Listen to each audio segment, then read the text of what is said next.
Okay, welcome to the Hygiene and Sanitation Chapter 2. This chapter we're going to talk about basic microbiology and food contamination. Okay, so this chapter I'm going to separate into two parts for the next 2 weeks. Okay, I'm going to record this in the same video. So what you can do is that you can come back to watch part 2. Yeah, it will be in the same video. Okay, let's talk about the part 1.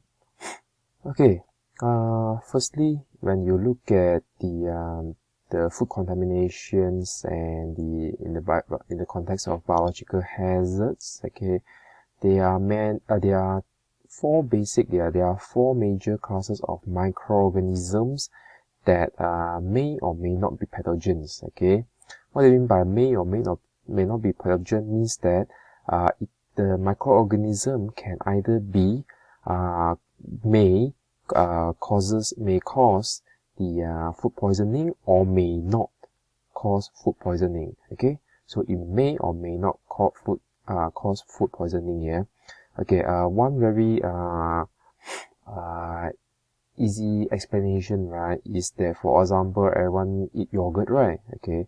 So the yogurt contains the bacteria that ferments your yogurt, okay, and the bacteria doesn't cause you get diarrhea, okay. That is a pathogen that is not pathogens, okay.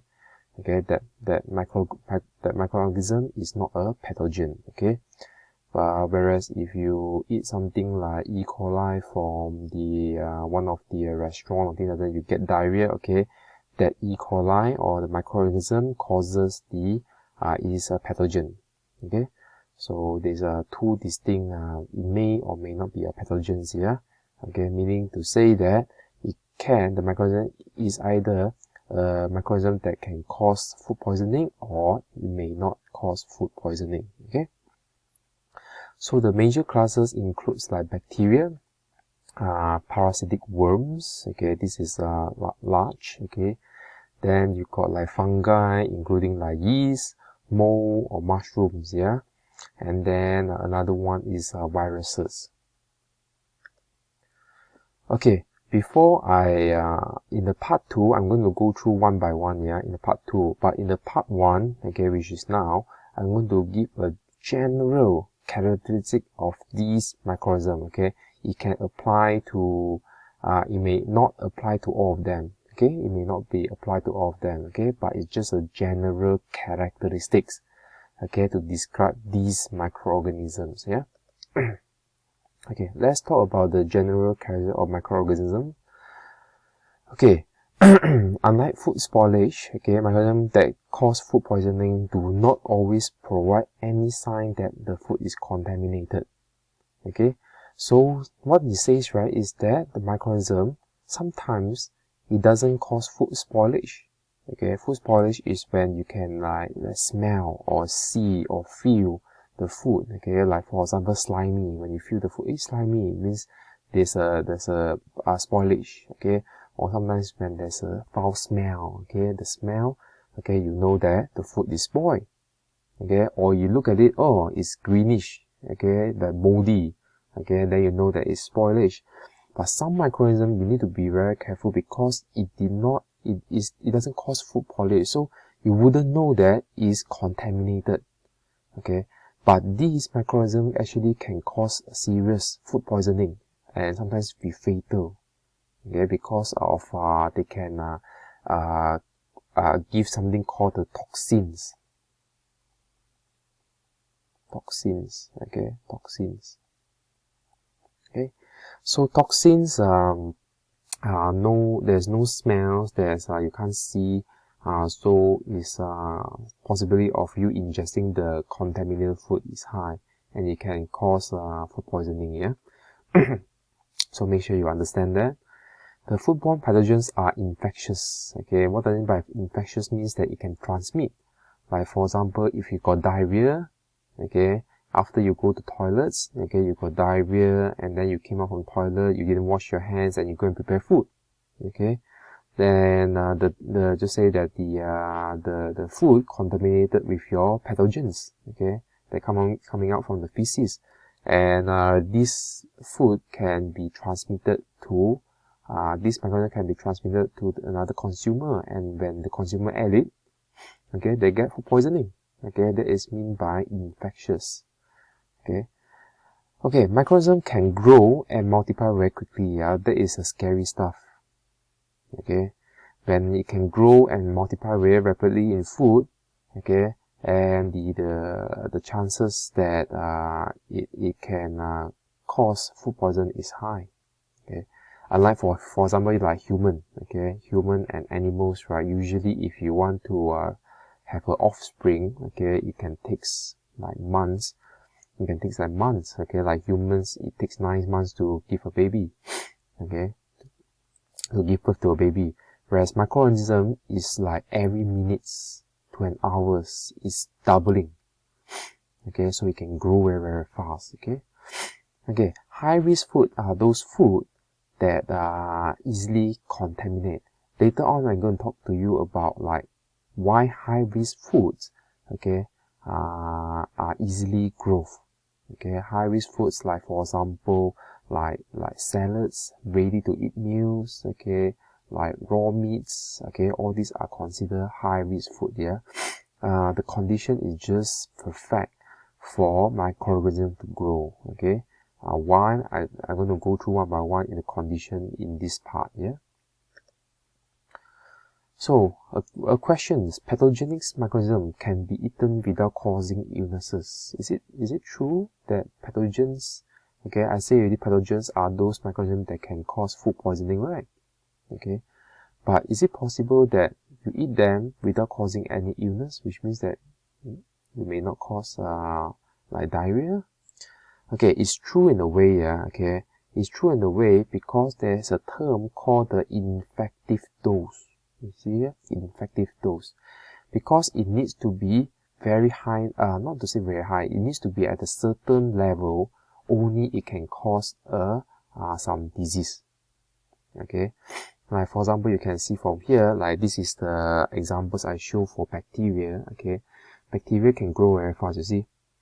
Within 1 hour it doubles, 2 hours it doubles, and after 6 hours there's a whole colonies of the microorganism grow in your food.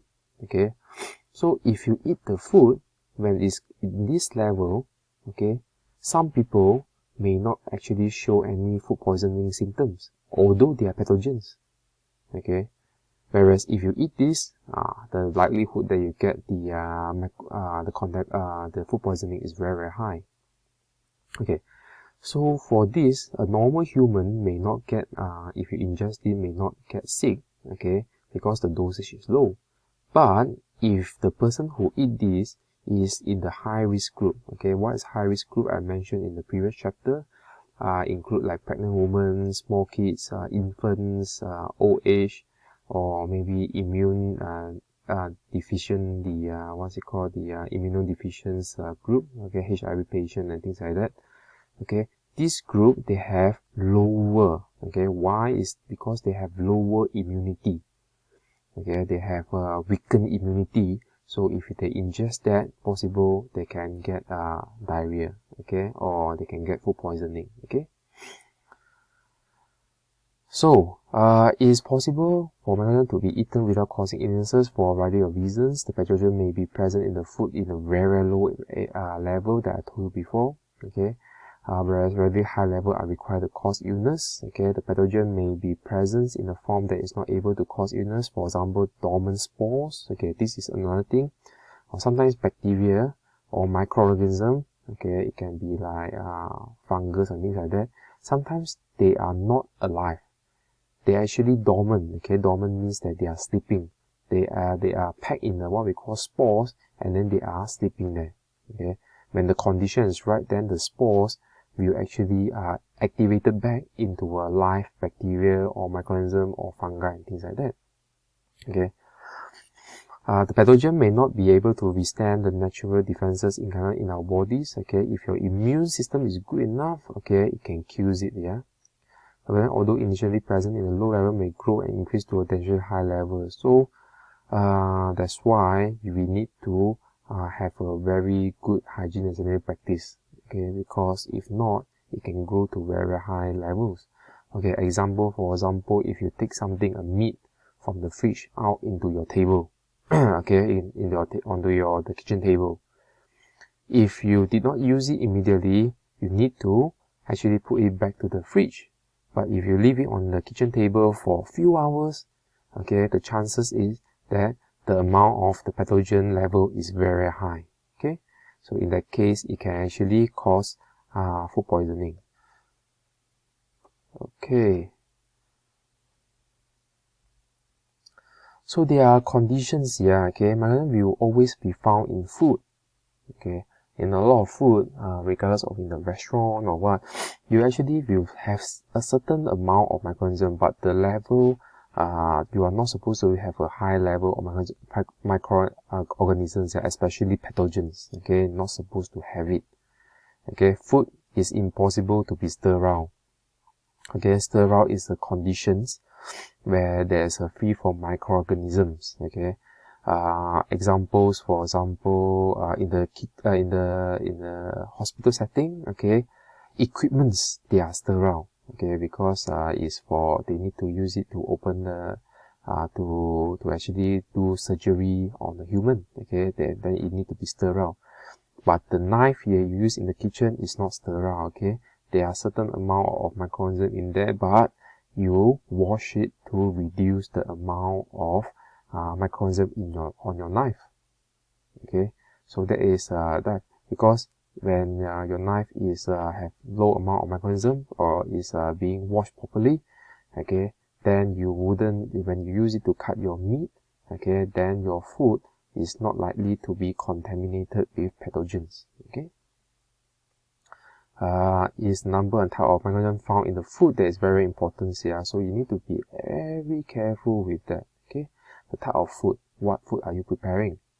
Okay, if you are preparing like for example meat, okay, you need to be extra careful that you don't have those pathogens that can cause illnesses. Okay. Okay, these are some of the conditions that can allow the growth of microorganisms in general. Okay, so these are the 6 conditions, okay, that is needed by microorganisms to grow in your food. Okay, the first, of course, is their food. Okay, what is their food is basically our food as well. Okay, because it provides nutrients. You realize that some foods, okay, that is lack of nutrients, okay, sometimes the microorganisms don't even want to grow in there, yeah. Then the second is temperature range, okay, moisture level, the time, the oxygen level, the pH, okay, all these, they need to provide a certain condition for the microorganism to grow. Okay, these are the conditions. I'm going to go through one by one of these in the following sections, yeah. Okay, so there is a reasons, right, that there's a food safety rules, yeah. You can see these food safety rules in a lot of kitchens, okay. They will post it over there. Sometimes the government will give you this kind of the guideline and things like that. Okay, all these food safety rules, right, is actually set in such a way that to make the growing conditions for this microorganism to be sub-level, okay, which means that they will try to make their growth conditions, okay, all these conditions to be not suitable for the microorganism to grow. For example, the temperature. Why your meat, they advise to be either frozen or cold. Okay, the reason is because microorganisms in general do not grow rapidly at these conditions. Okay, and so forth, yeah. Alright, so let's go through one by one the cooking conditions here. Okay, the conditions for the microorganisms to grow. Okay, let's look at the first one.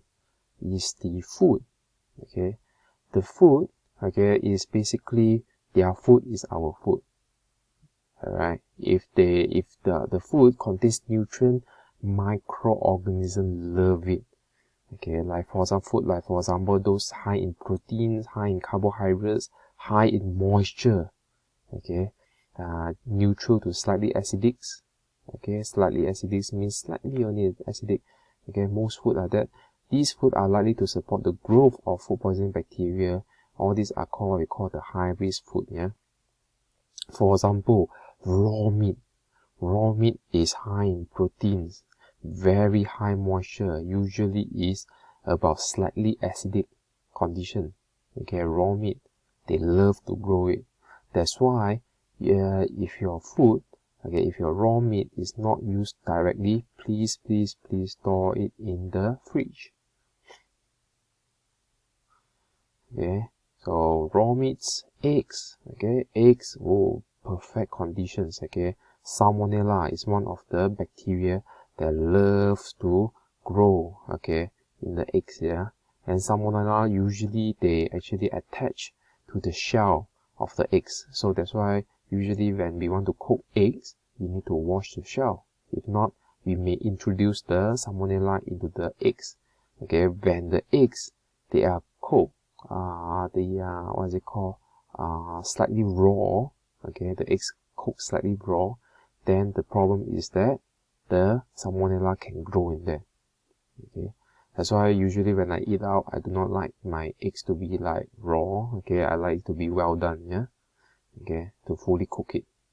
Fruits, vegetables, okay, usually we salads, we don't usually wash it, they just love to grow in there. Yeah, like for example, dry products such as all these, usually they are in dormant spore. They do not like to grow in there. That's why they actually hibernate in there. They will form into the spores and then hibernate in there. Okay, all this dried food, they do not like to grow because it's dry.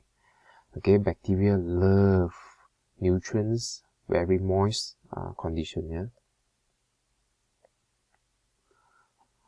Okay, high-risk food are food that provides good conditions for rapid microbiome growth unless properly handled. It is responsible as a food handler to check with the relevant food area and to determine if the product you produce fall into any of the categories, okay, of high-risk food.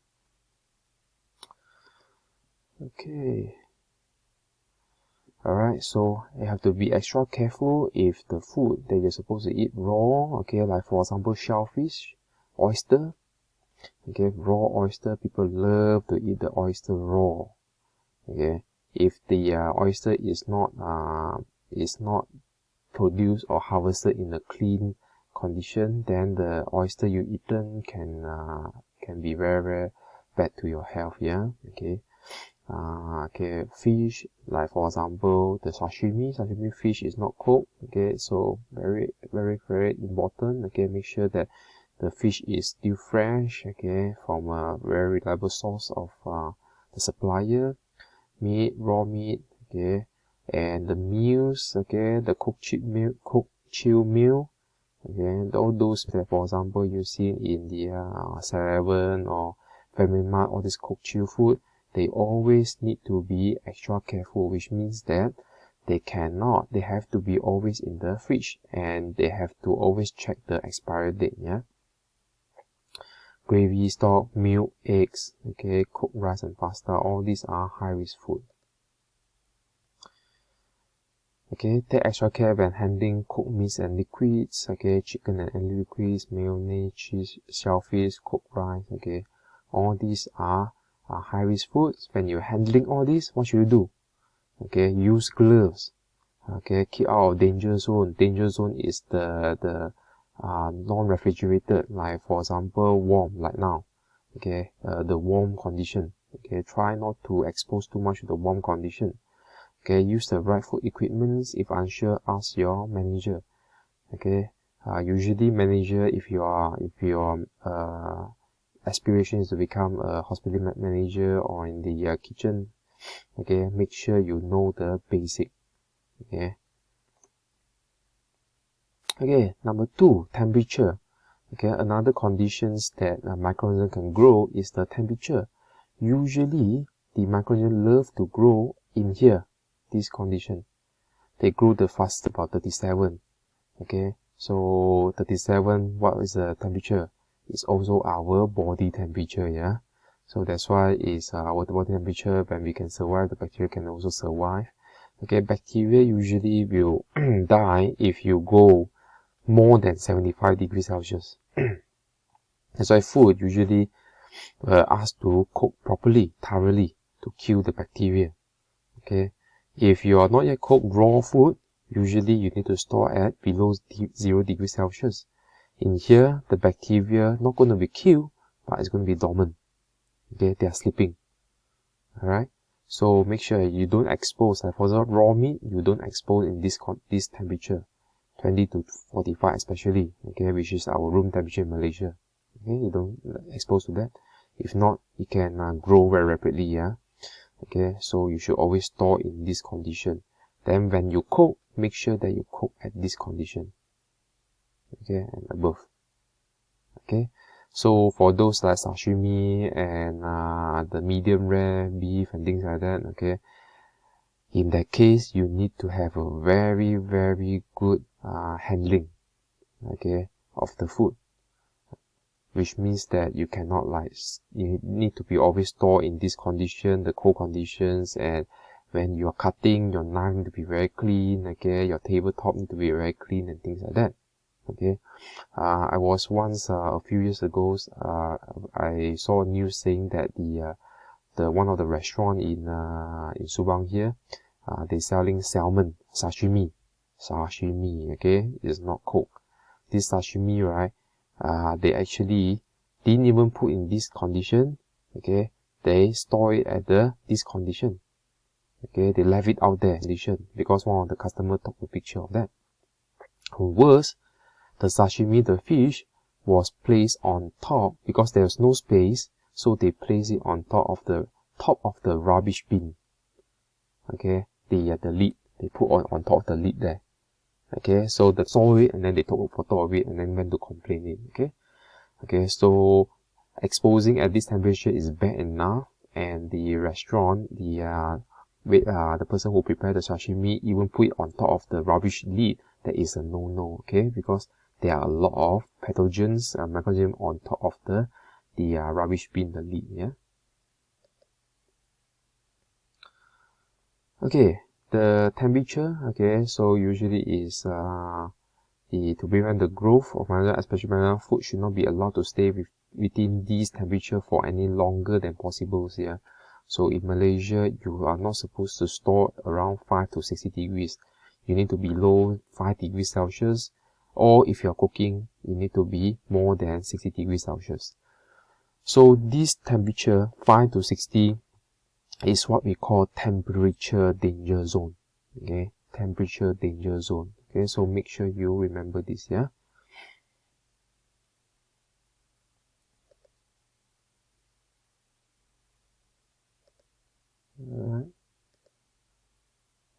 Alright, here. Okay, food that need to be kept hot must be held at core temperature above 60 degrees Celsius. Okay, this applies to the buffet line. Okay, that's why buffet line, okay, in the hotel, in the restaurant, things like that, usually they have what we call the heat, okay, the heat source. Then they will heat the water, okay, and the water will provide steam, and then the food is on top there.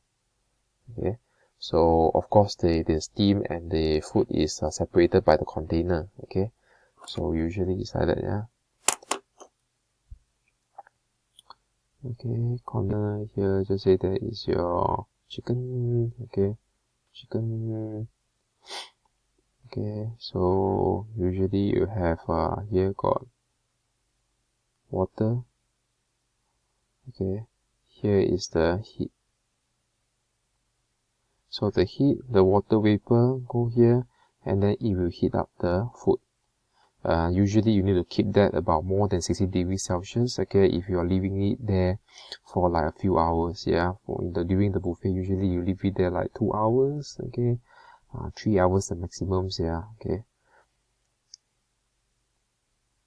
Okay, the reason why you need to be kept at more than 60 degrees Celsius is so that it's away from the danger zone. Okay, from the temperature danger zone.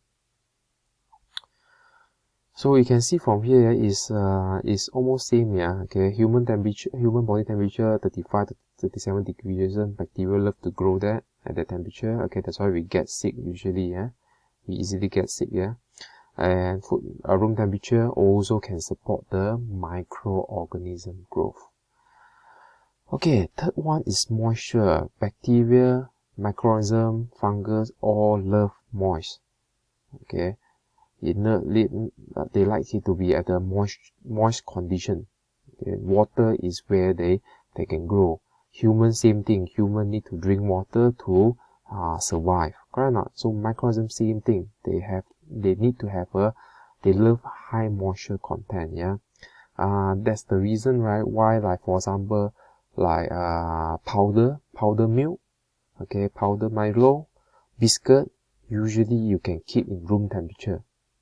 Okay, the reason is because these are very low in moisture, and bacteria, microorganism doesn't love it. Okay, that's why they cannot grow in there. As soon as the food, okay, your food start to increase in moisture, just say that you didn't close it properly, so the powder become cake and then kicking, yeah, because become more and more moist. That's why it's hard one piece. Usually the microorganism can start to grow. That's why you need to be extra careful, yeah, not to use food or ingredients that are already have a sign that they are exposed to high moisture. Okay.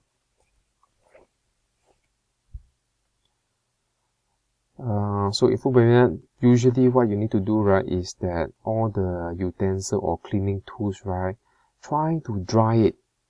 Okay, dry under the sun, okay, not to have wet. The moment you have the towel that is very wet and dirty, what happens is that the bacteria, they can grow.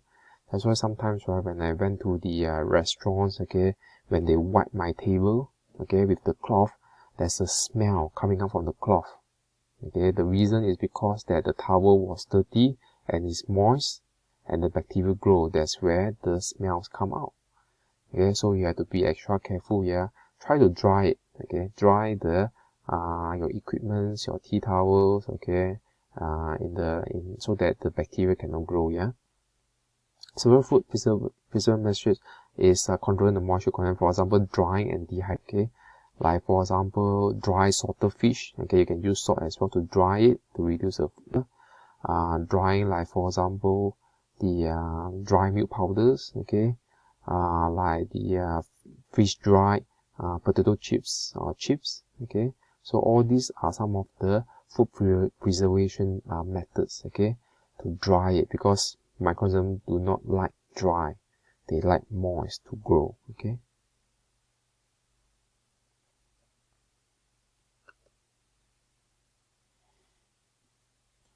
Okay, how would you control, okay, the on kitchen surface and equipment? Always keep it dry. Okay, all this you see over here, the kitchen towels. Okay, this kitchen towel should be washed and dry it. Okay, do not leave it like that. Bacteria will grow and you're gonna smell. Okay, things like that is a no-no, yeah. Okay, these are some of the food that I told you about. Okay, like dry salted fish, okay, sun-dried tomatoes and things like that. This is not only dry, they keep in oil. Bacteria they don't like oil. Okay, they like water. Okay, number 4, the conditions, okay, is time. Okay, obviously time plays a very important role. That's why I say that if your meat is not used directly, please put it back to the fridge immediately. Again, do not wait, because the moment you wait 1 hour, 2 hours, the bacteria, in this case bacteria, can grow until a lot. Alright, just like for example, you leave it there for 4 hours. Look at that. That's a lot of bacteria already. Okay, so that's why time is also very important. They say use by, best before, okay, expired. Okay, so whenever you see like expired, okay, or use by, okay, in this, do not use anymore. If you pass the date, do not use anymore. Okay, if it's best before, okay, you still can use it. But if it's past the best before, usually the taste a bit run out, okay, the smell also a bit run out. They are not as tasty, not as good, alright, but it's used, you are still safe to eat. But if it's past the expire and use by date, do not use it. Possible you are in this condition already, here or here, okay. Okay, oxygen level, okay, number 5th condition, okay, 5th condition, this is a bit tricky here. Bacteria, microorganisms sometimes can grow in the presence of oxygen, sometimes it can grow in the absence of oxygens, yeah. So it really depends on what kind of microorganism. It's very important, yeah, whenever I emphasize microorganism, it doesn't actually limit to the bacteria. It can be fungus, it can be the some other stuff, yeah, okay. So be extra careful with that one, okay. So we got microorganisms that require oxygen, we call aerobes. Microorganisms that it cannot require oxygen, we call anaerobes. If some microorganisms can grow with or without oxygen, we call as a facultative organisms, yeah. Like for example, yeast, okay, yeast can switch between anaerobics and aerobes, yeah. Molds are aerobic, okay. If your food is very easily contaminated by molds, okay, then what happens is that you make sure that if since it's aerobes, okay, then try to keep it in the absence of oxygen, okay, like vacuum packaging, then it's possible. But if you're talking about yeast, even though vacuum packaging, it may not be effective against yeast. So again, how you want to control the microorganism, you need to know what are the microorganisms that can easily grow in your food. If it's mold, you say that I can vacuum pack it, okay? But if you're yeast, then you may not be able to control using vacuum packaging. Then you need to use other type of methods, like using the moisture content, then you use your nutrient content, and so forth, okay? Bacteria can be either this, okay?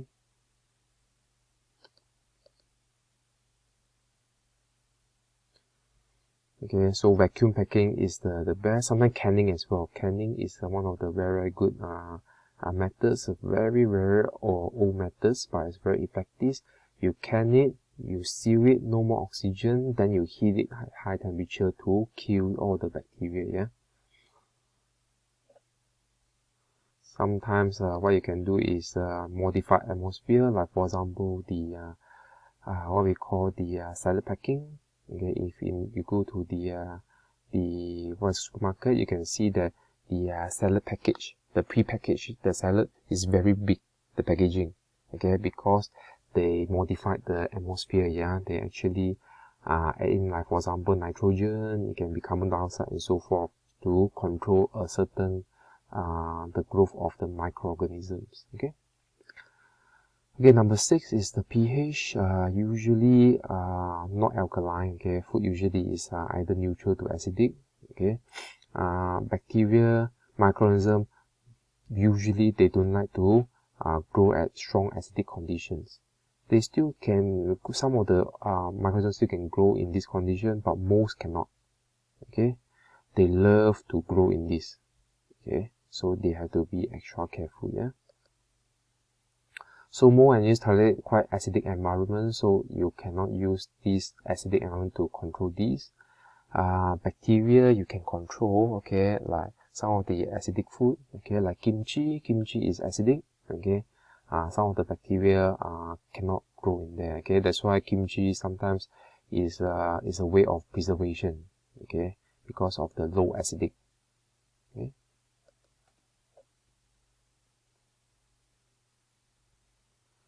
Alright, so you can see from here, these are the common food, okay, and these are the pH range. That's why all these, you can see, most of our common food products, they are in the danger zone, okay, the pH danger zone, okay. The pH danger zone, here is neutral, this is slightly acidic, okay. The lower the number, the more acidic, the higher the number, more alkaline. Food usually is this area, you can see from here, yeah. washing liquid usually in this area. Okay, so like pure water, milk, you see milk, all this very easy. Okay, very easy get contaminated. Fresh milk especially, that's why it always need to be stored in the fridge. Okay, eggs, all these fresh meats, okay, very easy to grow in the by the bacteria here. That's why a lot of the methods, right, they use it to preserve, they reduce the acidity to lower, so they can leave it longer. Like vegetables, all these, the kimchi, they keep in this area. Okay. Alright, that's it for part 1. Okay, you may pause or come back later on for part 2, yeah. Okay, welcome to chapter 2, part 2. Okay, chapter 2, part 1, they have described the general growth, okay, general growth conditions that is for the microorganism, yeah, including like we have spoke about the nutrients, the food, okay, for the microorganism. Then we talk about moisture, the temperature, the time, okay, the pH, okay, all these are the conditions that need to understand, okay, that for the microorganism to grow, okay. So when we understand the condition, we know how to control. Okay, like for example, if we know that the food product easily contaminated with the bacteria that likes to be at the neutral pH, okay, then what we do is that we will reduce the pH, okay, to stop the microorganism from growing. Okay, or if you are not using the food, then how to prevent it from growing microorganism is to put in the fridge or freezer. Okay, things like that. Okay, that we can know how to control. Yeah. In the part 2, I'm going to talk about more detail of the microorganisms. Yeah, in terms like, for example, we will talk about bacteria first. Okay, then the worms, parasitic worms, the viruses. Okay, the fungi and so forth. Okay. Okay, let's look at the first one, the bacteria. Okay, bacteria, you can see this is one of the general structure of bacteria. Usually is a single cell, okay, just one cell. The tail, sometimes the bacteria got tail, sometimes doesn't have, okay, or the pili here. All these are for the mobility, yeah, how they move. Okay, that's why most do not have this, yeah, most do not have tails, they have this, okay. And then usually inside they have what is it, the genetic material. Then they have a cell wall. Okay, they have a cell wall. It's a very simple microorganisms. Yeah. For the microorganism, you can see they come with many different shapes. Okay, they got what we call the round shapes. Okay, then they got the long shapes. Okay, they have the rod shapes. Okay, some they have very long, the long sort of called the pilis, okay, then sometimes they got the long tails and so forth for movement. Okay, so the salmonella typhi you see over here, this is the common salmonella that they cause typhoids. Okay, so for you guys, I guess the students, okay, when you come back to campus, you will need to inject, okay, for the typhoid jab. Okay, typhoid jab. Okay, typhoid jab, once you have it, you'll be immune against this, okay, so that this salmonella typhi wouldn't go into your system, okay, so you wouldn't transmit to other people, yeah, because the typhoid fever is quite scary, yeah. So for bacterial growth, bacteria is a single cell, okay, because it's a single cell, it can grow very fast, okay. So when at first it's a very low dosage, if the condition is right, okay, when the condition is right, which means that at the room temperature, high temperature, like for example, 20, 30 degrees Celsius, 30 degree, 35, 34, 40 degrees Celsius, around that, and then the pH is about neutral, okay, very high moisture, they can grow very fast, okay. If you give them time, after 1 hour, it double, 2 hours, it triples, 3 hours, it has a lot already. You can see it keep on doubling. 2 to 4, 4 to 8, 8 to 16, and so forth. Okay, they can double. That's why a lot of your food, right, usually they have a limit. Yeah, the rule of thumb is that if your food, when come like just say buffet line, if your food is you prepare is very clean, okay, it's very clean, and the contamination is very low dosage. Okay, Usually, if you pass like 3 to 4 hours, you need to keep it. Okay, if you are not consuming it, you need to keep it. If you pass the 4 hours, you should throw it. Okay, when you pass the 4 hours, if you throw it, that is just the rule of thumbs. Yeah. Okay. So you can see from here, there are a lot of common food pathogens. Okay, eggs usually is salmonella. So if someone got salmonella food poisoning, sometimes you can guess, maybe you have eaten eggs and say, oh yeah, eaten the half-boiled egg. Okay, because half-boiled, a lot of people didn't wash the shell properly. When they crack it, the bacteria go into the half-boiled egg. Okay. The milk, the fresh milks, okay, these are the bacteria. Raw meat, you can see more and more different type of bacteria here. So you can see E. coli is also one of the common names, okay, they come out that is contaminated with the food poisoning, okay, salmonella and so forth. Yeah.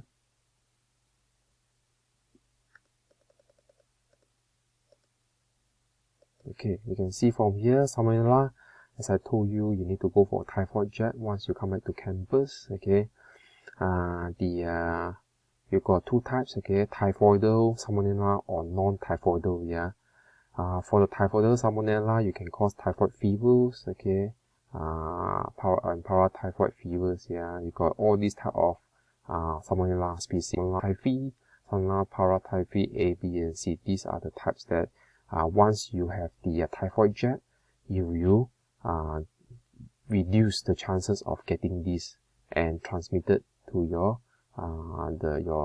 consumer. Yeah. The non-typhoidal one, you got like, for example, they cause like food toilet or stomach ache, stomach gastroenteritis, stomach upset. Okay, all other type of salmonella. Yeah. Okay, so these two types. Yeah. Okay, the next one microorganism I'm going to talk about is parasite. This is also very scary. Okay, so parasites are like worms. Okay, the usually parasites, right? You wouldn't know they are living in you because they use it like as a host. Okay, they actually get your food from your body. Okay, or from whatever you eat. Okay, so they may not kill you, but until your parasite grow until certain length or certain size, that is when they start to obstruct your, just say your stomach. Okay, usually parasite is in your stomach. Okay, that's why you have this, you eat the worm killer, the pill to deworming pill to kill all the worms in your stomach. Okay, usually for kids lah, not for adults. Okay. Okay, this is one of the cycle for how you can get the worms. Okay, like for example, if just say the cow, okay, the cow is infected with the worm, the parasite, okay, in the stomach. So when these cow they poop, okay, and the poop get into the water stream. Usually all these animals, right, they live next to a river and this and that. If you use the water to, okay, a lot of farmers, right, they directly take the water from the river and water plant. That's why I'm very scared of this, the river water. Okay, when you go camping, right, sometimes they use the river water directly for you to brush your teeth, shower and things like that. I'm very, very scared of that. Yeah, you don't know what happened in the upstream. Yeah, so what happened is that the worm can go to the strawberry if you did not wash the strawberry properly, which a lot of people don't do that. Okay, because they trust that, oh, you need to eat fresh and things like that. Okay, didn't wash properly. If you eat directly, what happens is that this worm will go into your body. When you shit, okay, it can go back to the animals. Yeah, because sometimes they use it to feed. Okay, to feed the animals. Okay, not directly, of course. Okay, they use it as one of the like fertilizer. Okay, for example, fertilizer for the plants that use it to feed the animals. Yeah.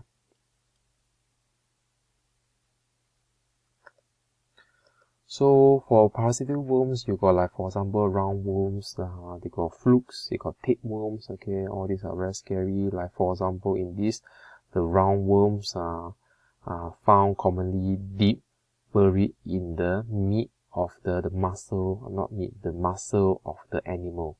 So if you eat the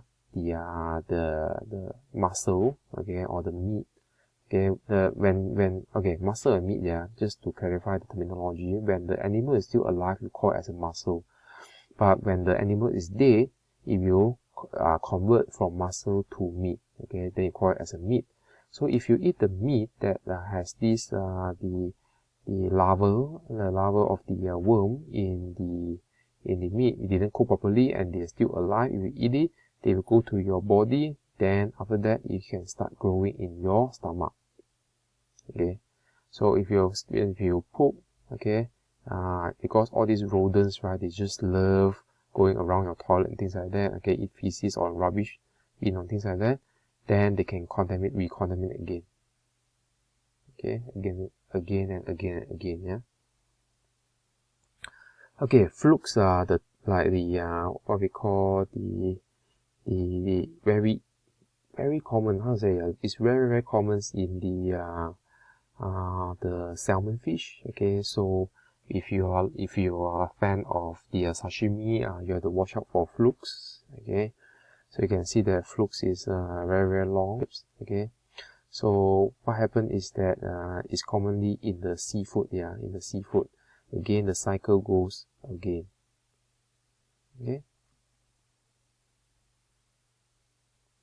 Then tapeworm, same thing. Okay, tapeworms, the eggs, you can see that it's very long, and they are commonly also found deep in the meat. Okay, so they deep in the muscle when they come into the meat. Okay, when they eat it, then you can get the tapeworms. That's why I would highly recommend that if you want to eat beef, okay, try not to eat medium rare. Okay, try to be well done. Yeah, although the meat may not taste as good, as tender as the as a medium rare, but it's better to be safe than sorry. Yeah. Okay, so the general advice is that try to practice best practice in hygiene and sanitation. And okay, after using the toilet, okay, and make sure that your kitchen place is all top clean. Okay, is in the clean conditions. Then make sure that your ingredient, the beef you get, is high quality, not the cheapskate one. Okay, make sure your sashimi, you're using the sashimi grade salmon. Okay, make sure it's best you have adequate cooking, okay, to kill all the microorganisms, yeah, including the worms. Okay, the third one I'll talk about is fungi. Okay, fungi is include, like, for example, like mold, yeast, and mushrooms. Yeah. Okay, so what we have here, right, is that the yeast, usually they love oxygen, like high nutrients, moisture, and they can live in between 25 to 29 degrees, which is the condition I have mentioned exactly in the general characteristics in the part 1. Okay.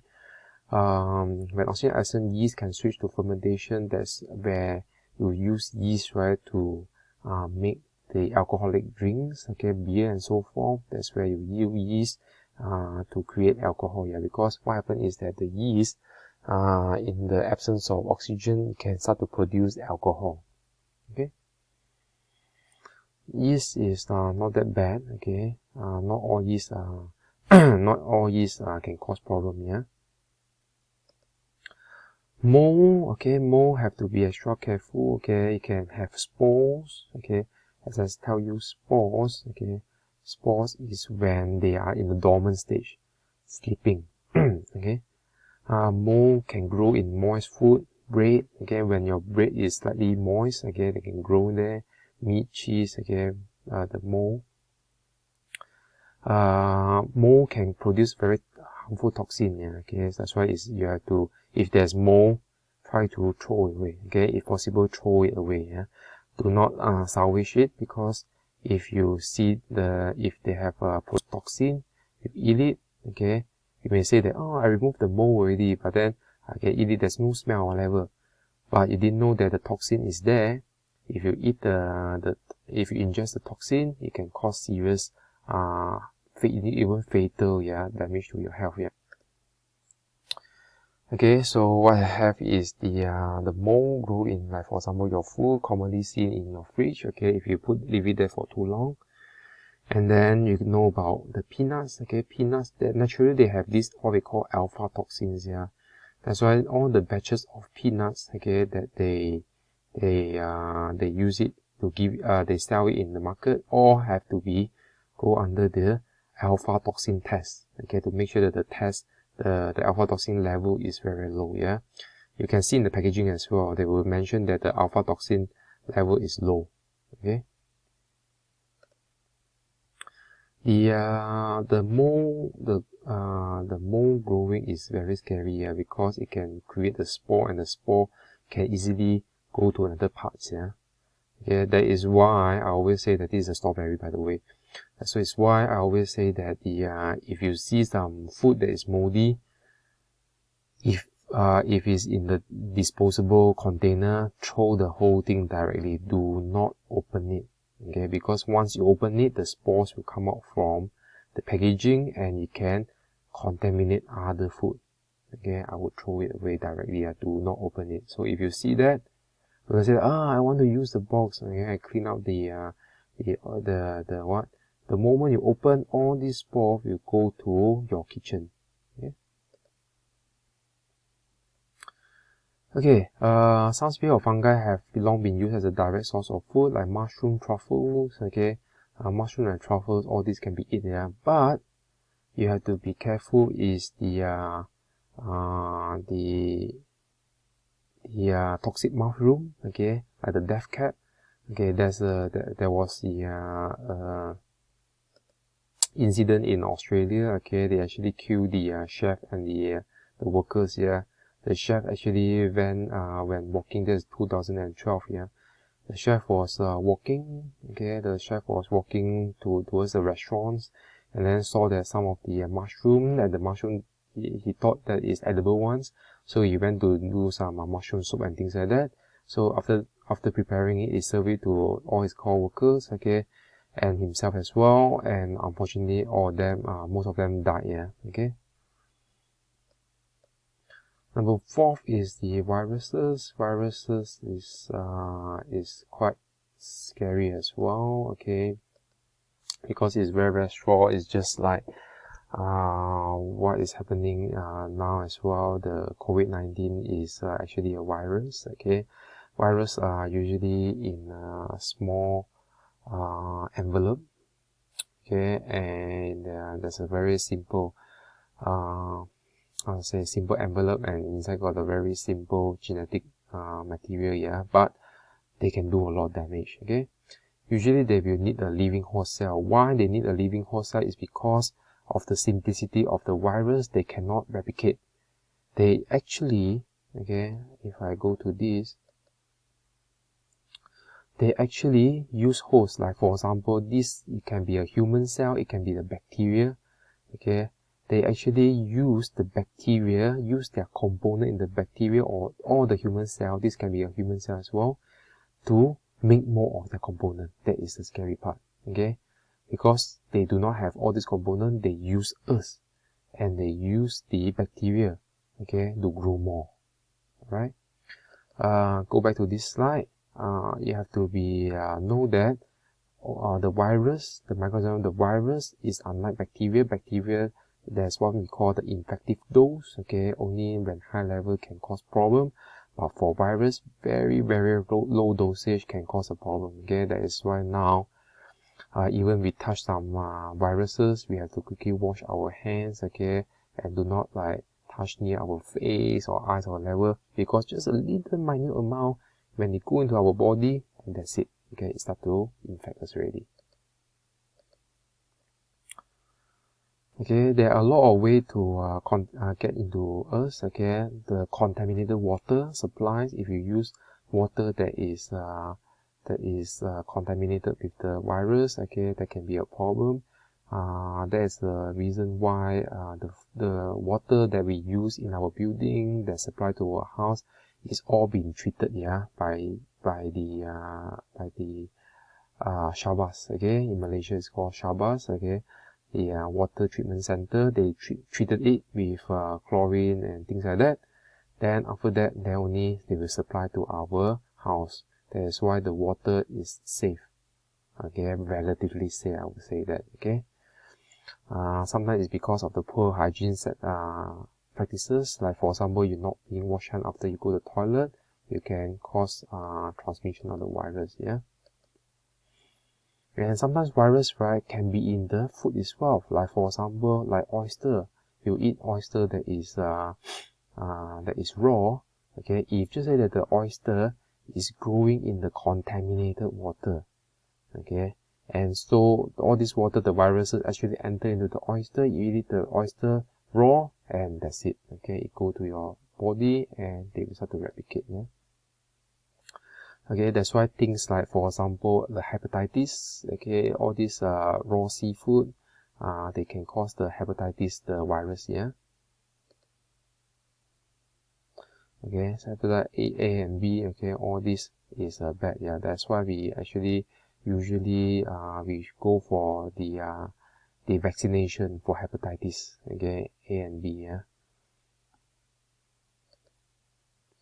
What can be problems? Okay, if you get, like for example, the viruses, okay, like hepatitis A, okay, can cause jaundice. Yeah, jaundice you can see from the yellowish skin, okay, and sometimes the eye as well is a bit yellowish. The reason is because the virus actually attack your liver, and your liver is not that effective in detoxing. Okay, and that's why they show up by your skin. Yeah? So if you see someone that is a bit yellowish, okay, possibly it could be due to some problem with the liver. Okay, and one of the reason with your problem with your liver, it could be due to the virus attack. Yeah, hepatitis attack your liver. Okay, so recommend to control at food processing environments. Okay, if you want to control the virus, make sure you buy the food from the reputable suppliers. Yeah, not all those I say, oh, because the supply is cheap, I buy from them. Okay, it could be due to the food being not that high quality. Yeah, so you have to be careful. Yeah. Okay, the work attendants or duty food handlers should be registered if they show symptoms of foodborne illnesses. If the moment you see that there's a reason they have diarrhea or so forth, they have to stop them from handling your food. Okay. Then you should those with the hepatitis or HIV and things like that should not actually work in the restaurants or in the kitchen. Okay. There was one in Australia. There was this chef who diagnosed with the HIV. Okay, there was a big outcry by the public because they have served the meats that is prepared by the chef that has HIV. Yeah. Hygienic practices should be all time. Okay, especially when you're handling ready to eat food that is not going to cook anymore. Okay, so for those people who are, like for example, working in the family marts, okay, make sure that when they handle your ready to eat food, okay, they have to know that they should not touch your food, especially the inside. And these people who are actually handling your food need to have at least like typhoid jab or certain type of the immune the vaccination. Yeah. And they always have to have some hygienic practices like wash their hands and their utensils. All these need to be clean. Yeah, the food should be heated, okay, at high temperature. Usually more than 70 degrees should destroy most of the viruses. Okay, same like bacteria. Okay, that's it for the chapter 2. Okay, so I have included the part 1 and part 2. Okay, so what you should do now is to make sure you there are a few tasks you should do. Okay, task 1, watch this video. Task 2 is to write in the Padlet whether you got question or no questions. Okay, make sure when you write that you have to list down your full name and your ID. okay, so that I can mark your attendance. Okay, and number 3 is a summative quiz. Okay, there's no marks going to be recorded from that. It's just for you to practice. Yeah, okay, please do these 3 tasks. Okay, thank you very much.